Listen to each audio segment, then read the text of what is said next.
So Casey, we have met on LinkedIn, right? Yes. And I saw a couple of comments from you, a couple of posts, and I thought that's really interesting because I love people who are engaged on LinkedIn, right? For whatever reasons, not to push your own brand, so to speak, but to actually give valuable insights that others can learn from. Yes. If I would have met you in 2019, right? Okay. And we can even go as close to the 31st of December as possible. And I would have said, so now you most probably have done the budget for all of your portfolio, 100 plus hotels, whatever it might be at that point in time, right? Would have said, this is gone to 2020 is going to be a stellar year? Or you would have said, like, I can see dark clouds on the horizon already, whatever that dark cloud might mean, right? And I'm not talking COVID. No, I thought we were heading into one of our best years yet. For us specifically with the merger of Interstate and Ambridge, it was set to be a really exciting year for us. This was quite a surprise. But was that then, what would have driven that? More occupancy, more international, stronger domestic, ADR? What were you banking on? And now you can say it because we can't prove anybody wrong, right? Right, because we're all right now. Yeah.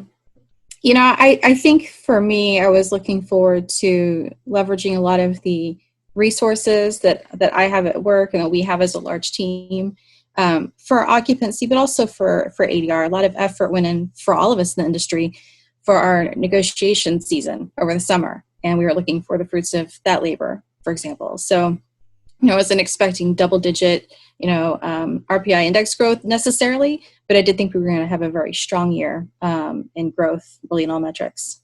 Okay. Did you bank on any quarter, or was that throughout the entire year? You thought it was going to be smooth sailing? I think entire year. Peak season is always a little harder to eke out growth, especially if you're dominating your market. Yeah. So you want to look at like quarter 1 and quarter 4 to see some of that real growth, but my portfolio has quite a few large special events. And so we were seeing, you can make or break your year, and you usually will on your special event management, your holidays and events. And we were and are on top of those strategies. So I was looking forward to seeing the fruits of those labors after the events. Okay. And then the second week of January hit, right? And the first reports from Asia came in around COVID, and then it kind of made its way through the world. At what point did you get consciously aware that something is, I don't want to say not something is quite right, but you see this is not just a little stone dropped in the water, but it will have a bigger impact on us?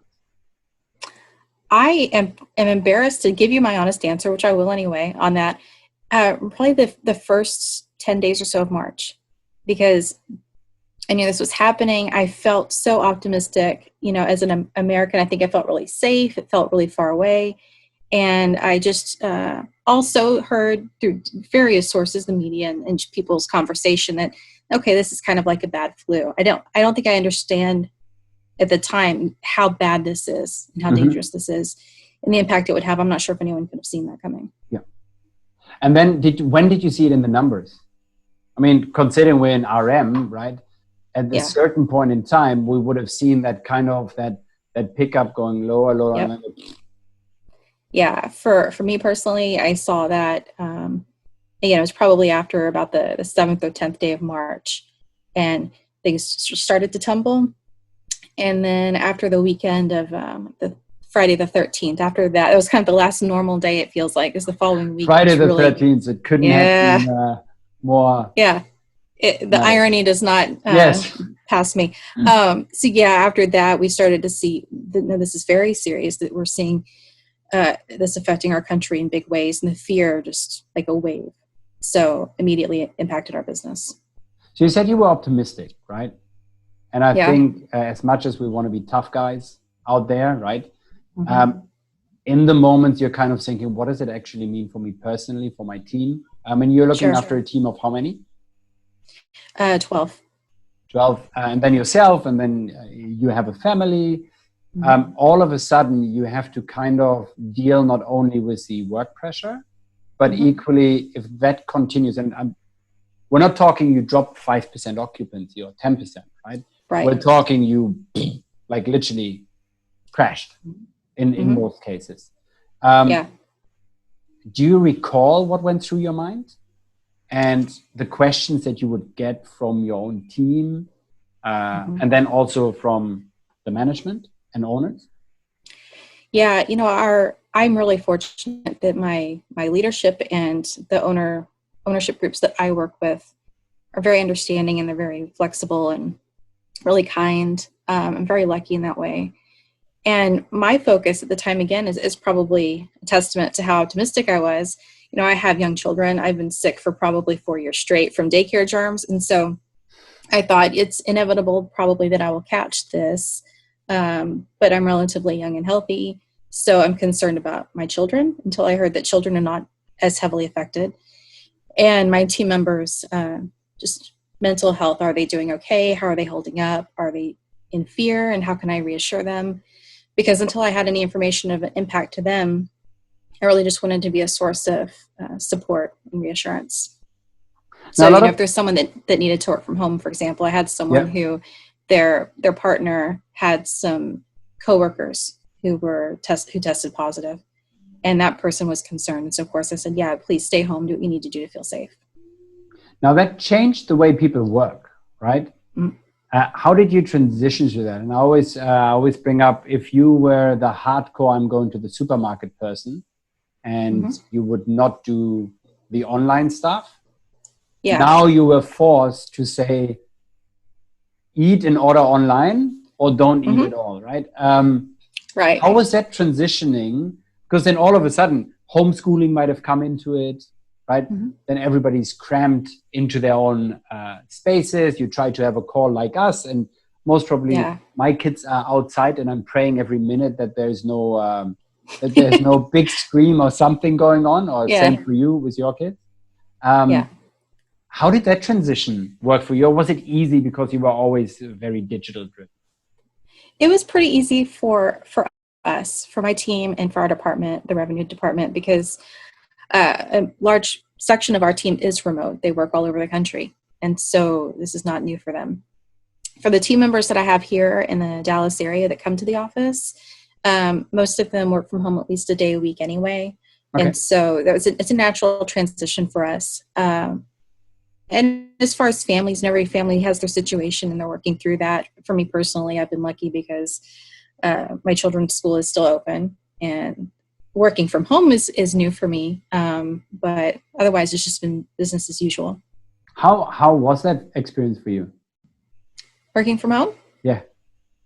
You know, I did it for 2 years in a past life with my couple of companies ago. And it's been interesting because, you know, you think you know yourself, and I think we forget how we can change over time.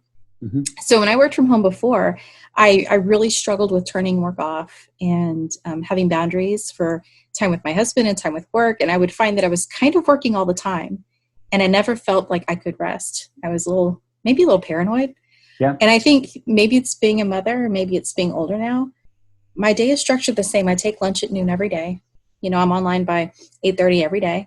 And then come around 5 o'clock, it's time to start shutting down, go pick up the kids, and now it's family time. So I've been surprised pleasantly how I'm able to manage it. And I'm naturally an introverted person. Yeah. And so to me, it's actually been kind of good for me a little bit to have some space where I'm in a place where I'm just zoning in on work and there's no distraction. So I feel maybe a little guilty about that, but it has actually been a positive experience for me personally working at home. How has your day changed? You know, a big part of my week has been joining calls with my managers and providing help and assistance as they need it. I think with most businesses, a large portion of outcome is psychology, right? And this has been an interesting take on how people are handling stress and how that's changing their relationships and their behaviors. And so what I've had to do more often is kind of be the intermediary, I guess, between, let's just say, hypothetically, an operations point of view and a revenue management point of view, where things might get more heated more rapidly. as far as opinions on what we should do.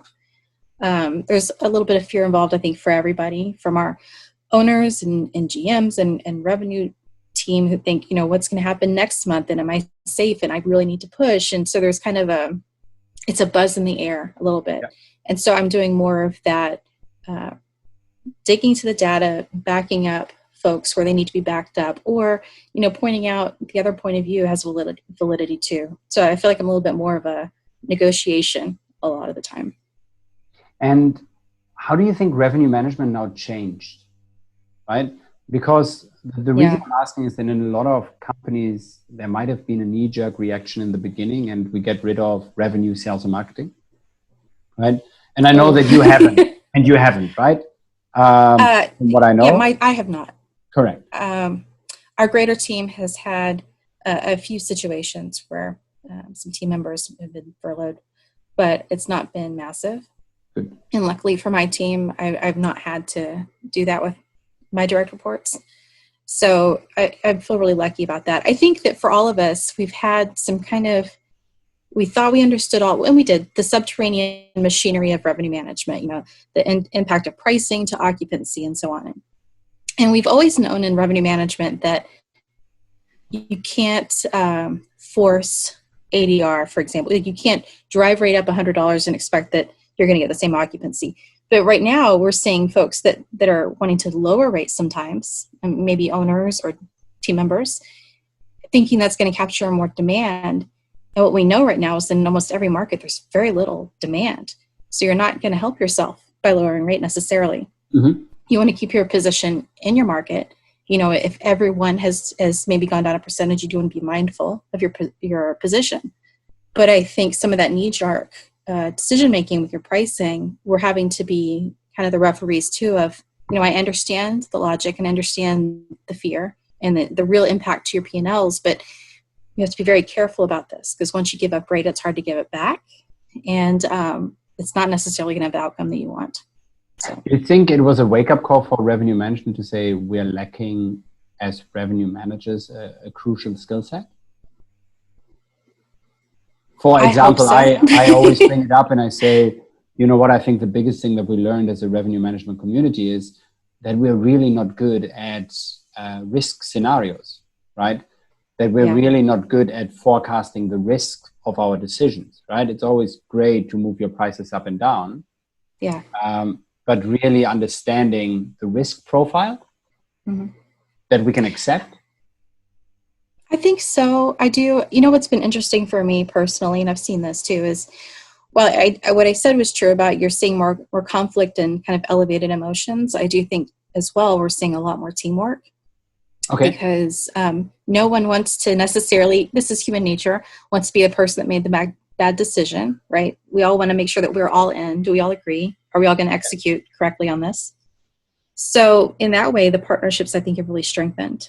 And we have the silos a little bit, just in this industry in general. You have your sales ops and revenue management, and where sometimes there may have been cross purposes with some of those teams at times. Now it's really all that this is in time survival, and it's also long game. One thing I keep telling my team that we have to remember is there's short game and there's long game. So short game, I know everyone is in survival right now. We have to make sure that this week and this month, we keep our people in jobs and we keep our owners seeing value. Yeah. But we don't want to sacrifice long game, meaning this year, next year, for the short-term fear.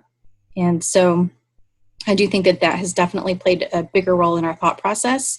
We've always kind of thought, okay, next 90 days. But right now, some of the deals that might be happening, contracts and so on, could affect us long term. Now, we know that this may be something that affects us for the next couple of years. Some of this is going to cause change that will never go back to normal. But there's a part of me too, that optimistic part, that hopes that here in a few months, we really start to see a growth in occupancy and we get to some semblance of normal by the end of the year. And if so, let's make sure that we've set ourselves up for success in that way. And if we haven't, it's going to be very painful. So we're into it 8 weeks now, right? So yeah, it feels like forever, but yeah. Today is the 8th of May, and you referenced earlier the 13th of March, right? Yeah. Do you already see, I don't want to say shoots of recovery because I think that's too early, right? But we see when I talk to other leaders in the industry, they kind of feel that over the last week and a half, things have been changing. Yes. Right? Yes, and it's bizarre because nobody can actually put their finger on it, but they kind of go, well, over the last week, it's kind of different. Right? Yeah. Yeah. It is. You know, I was looking, I represent a couple of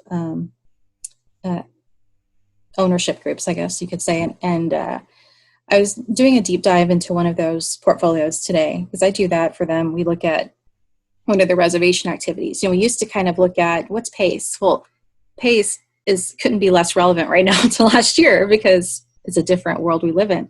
And so we're looking at what's going on with our reservation activity. When are we starting to see more people booking regardless of the state date? And I am definitely seeing some green shoots with that, partially in markets where we've seen restrictions lifted, but really heavily in markets, as I'm sure you're aware, where right now like beaches are opening up. So places that are leisure markets where you have guests that could drive in, you know, they're within a couple hours maybe.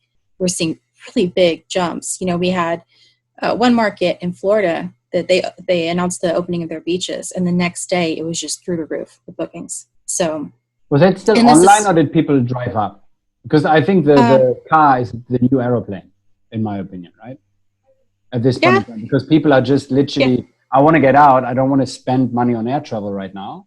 Right. Because we sit in a tin can.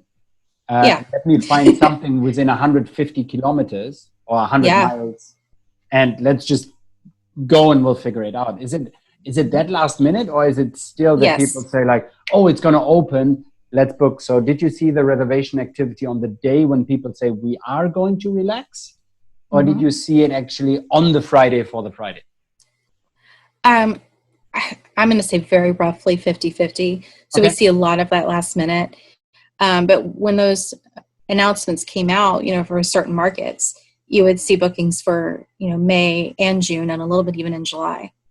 So I think people started to feel comfortable that maybe they can make some summer plans or adjust the summer plans to be more local. Is that revenge travel?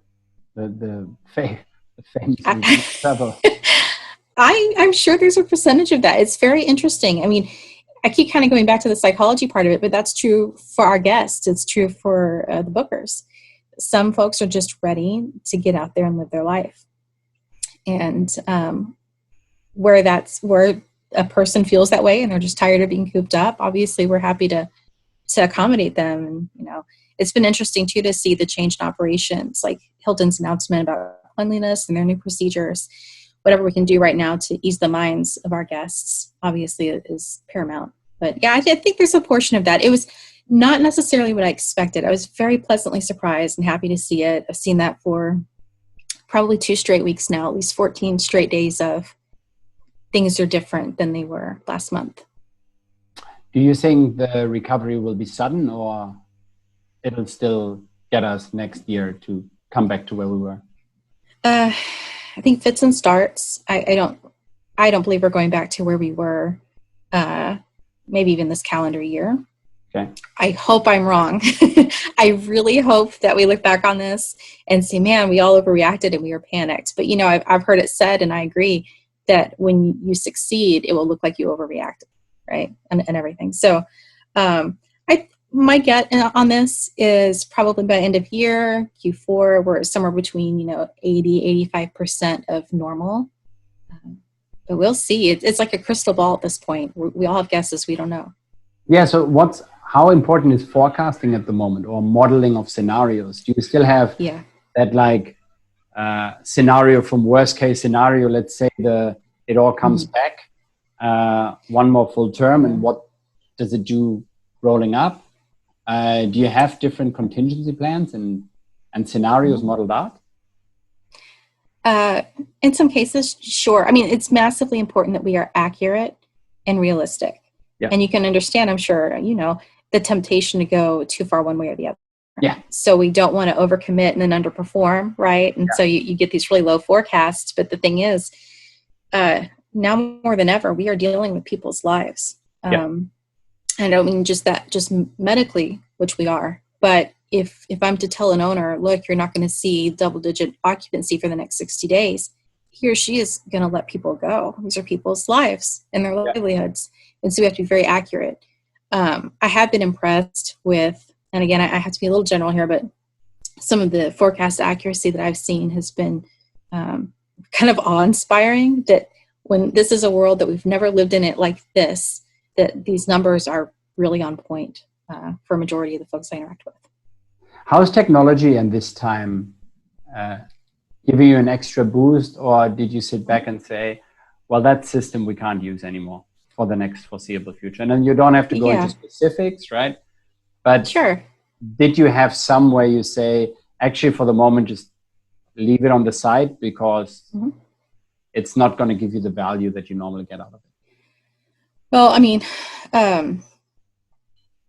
really what I'm thinking about when you ask that question is the forecasting systems. So like for Hilton Grove, for Marriott One Yield, and of course these systems, they don't know what this is. They don't know what to expect. So whereas you have typically managed these systems with, make sure it has accurate data, make sure your bar pricing, your structure is correct, and then you're just managing exceptions. So you're looking for, oh, there's a special event the system doesn't know about or whatever.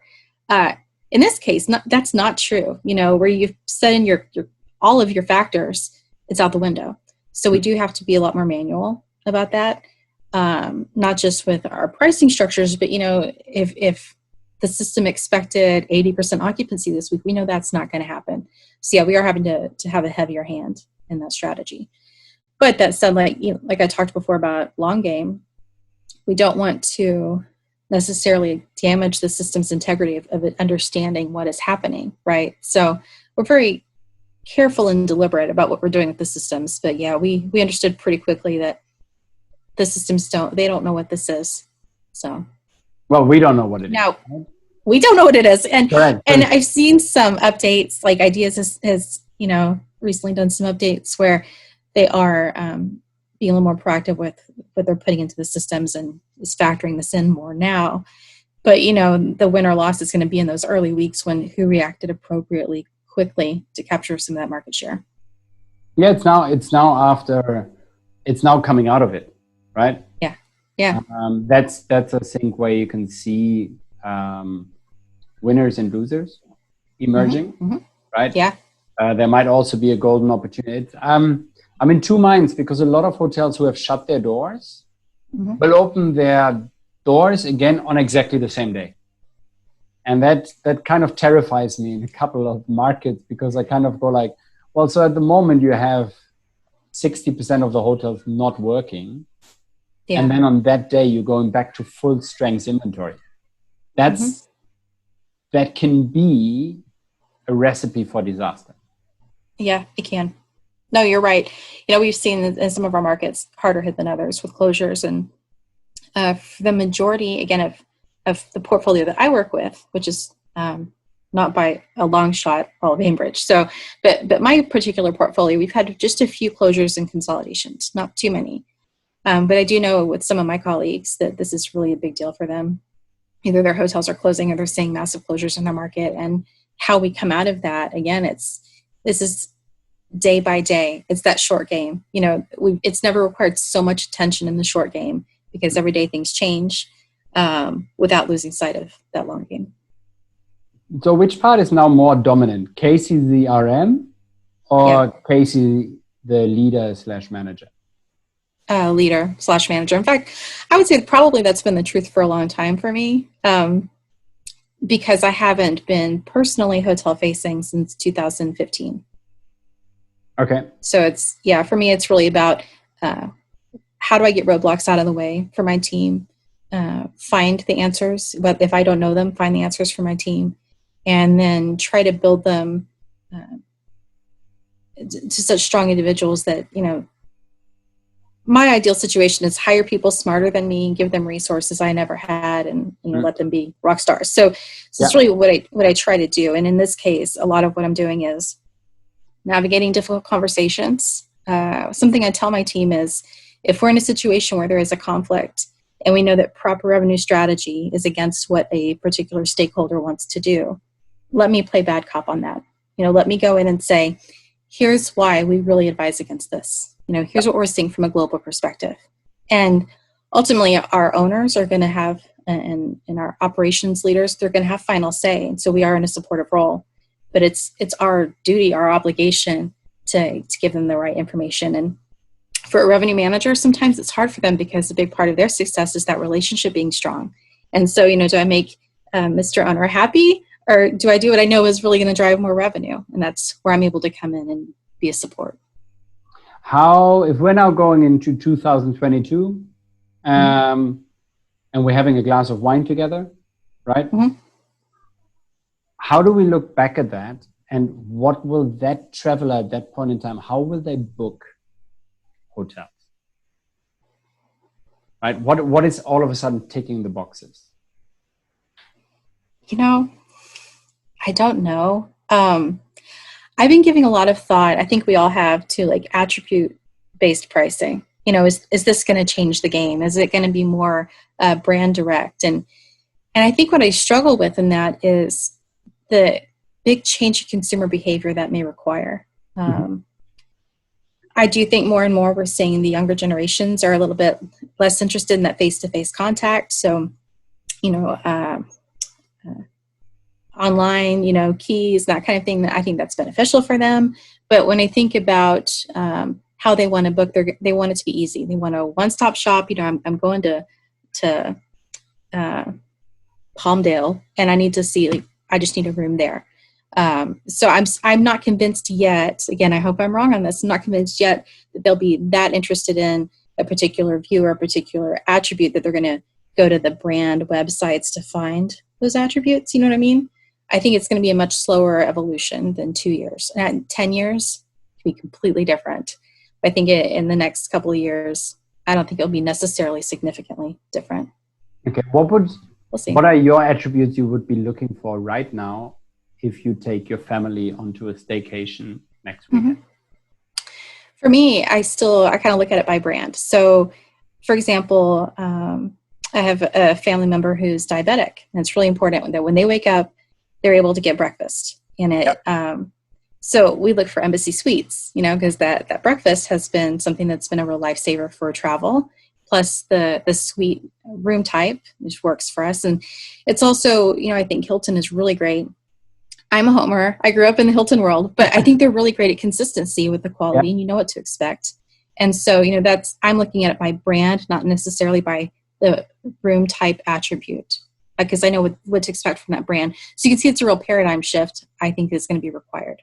Hampton, it's affordable. They've got the waffle breakfast. And so right now it's a shift from, okay, I know that brand, I'm comfortable with it, to do I want to drill down into the room type? But would you go for hygiene stuff? Would you need to look for, because that's a big question, right? People will ask, sure, oh, now is it hygienic, right? Can I actually touch your credit card, right? Yeah. Would that be something that already plays on your mind, that you kind of say, no, I just want to get to the beach and get out of there? Because that's what we saw over the last 2 weeks, right? Yeah. Or are you going to say kind of, no, if you don't prove that pillow has never been touched by anybody else, it ain't going to happen. Oh gosh. I mean, it really depends, I think, on the segment of your consumer base on that. So folks who are older or immunocompromised, absolutely. That's going to matter a lot. Myself, although I tend to be optimistic in a lot of things, I think I've grown up with my generation. I kind of assume I'm going to have to do that myself. I'm just going to bring my Clorox wipes, if I'm traveling, do the once over before my kids start touching everything. And I'm going to feel reasonably assured. You know what I mean? Talk like a mother. Yes. Yeah. I mean, if you're concerned about the bedding, maybe bring a Lysol. I don't know. Like I said, I'm a little bit war torn though from having children in daycare, because it's something else. You're sick every other week. So. Oh, absolutely, right. You don't know that kind of life before you have children. Yeah, and I'm not. By the way, I just want to make sure you guys know I'm not making light of the coronavirus or anything like that. I just think that in general, when it's safe to travel, I'm not going to be that particular. I'll just make sure that I sanitize myself. Yeah, I think it is. You have these two camps in the industry at the moment, right? Mm-hmm. One of them that says hygiene is going to be the new luxury, right? everything needs to be super clean and sterile and everything else. And then you have the other camp who says, people will forget in 3 months' time, right? Yeah. And for me, I can see myself going to a hotel and forgetting about it. And then I would see a hair. Yeah. Right. And I think then I would go immediately back to current times and say, what do you think I'm supposed to do right now? Right. Yeah. Yeah. So I'm unsure how the travel of future is going to be. I think it's going to be exciting times. If you had one piece of advice to give to people right now, what would that be? People in general, not just our industry. No, I'm talking people in hospitality. In our industry. Yeah.